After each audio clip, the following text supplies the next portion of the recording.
So many people don't realize this, but rabbis of Jesus' day told parables. All the parables that Jesus tells are a fancy retelling with a twist of very famous parables at the time. This was a whole genre or a way of talking about things. In Jesus' day, everyone told parables because they were an oral culture, so stories meant something. And there was a way of telling certain parables. You told them about things that were lost and found and going over and traveling and all these different types. But there was one type of parable that I found very fascinating. It's a 4-type parable. So people are always compared to something in 4 types. We see Jesus giving a 4-type parable in the sower and the seed. Some seed fell upon good soil, some seed fell upon rocky soil and the weed and all of that. But we see this idea of 4-seed parable. But there was a famous parable of that day that I think really captures the way that Christians interact with God and the world and the Bible. And it was the 4-type parable of the sponge, the funnel, the strainer, and the sifter. The sponge was what everybody always talked about first. And the sponge was what everybody thought they should be. They should listen to the rabbis and they should listen to the word and they should soak everything up. And everything inside of it comes into the sponge and you take everything in. But they would say that that's not the way that we're supposed to be. We are not supposed to just take everything in. That this lets a lot of impurities and there's no filter whatsoever. The second type they would talk about would be the funnel. And the funnel was, although it took everything and at the top, it redirected it. So it wouldn't come out just like it would. It would do something. It was interacting with what was being taken in. It was, again, no filter though. It again had no filter. Although you interacted with the Word and with God, everything was being let in. The next was the strainer.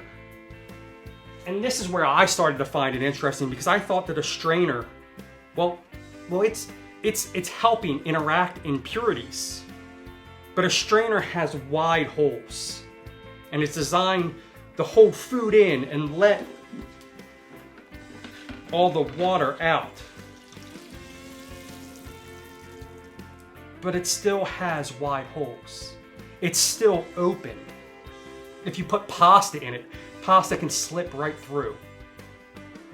But the last they would talk about, the last thing they would say,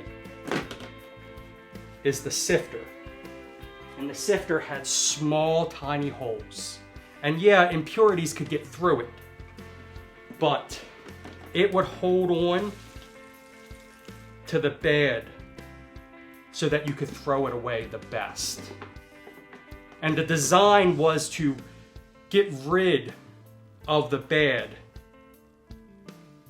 and only let the milk of God, the honey of God, flow through us. And that brings me to this idea that a lot of times we want to be like the sponge. We want to sit there and soak everything in that our pastor tells us, everything in that person that we're listening to, that book that we're listening to, and we don't do anything with it. We just let it all affect us.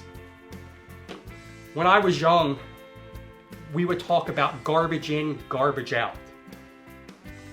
And to be honest with you, that still works with Bible interpretation, with your pastor. You don't want to have a secondhand Jesus. You have to let things go through and you have to test them yourself. You have to hold on to the impurities as this holds on to the soap. But even in this one, You see, the soap makes it all the way through. The soap still fell through. It reminds me of the passage in the Bible that iron sharpens iron. Right? Like, we are supposed to argue and debate. That's why Jesus does it all the time. You see, Jesus argues with the Pharisees all the time, and he is basically a Pharisee. He aligns as close as possible to the Pharisees, but they argue back and forth so they can learn from one another. We don't have this in our spiritual walk anymore. And I suggest you find somebody that you can dig deep with. Because you don't want to be the sponge or the funnel. You want to be able to wipe away the impurities. And the only way that you can find them is going through the process of working it out.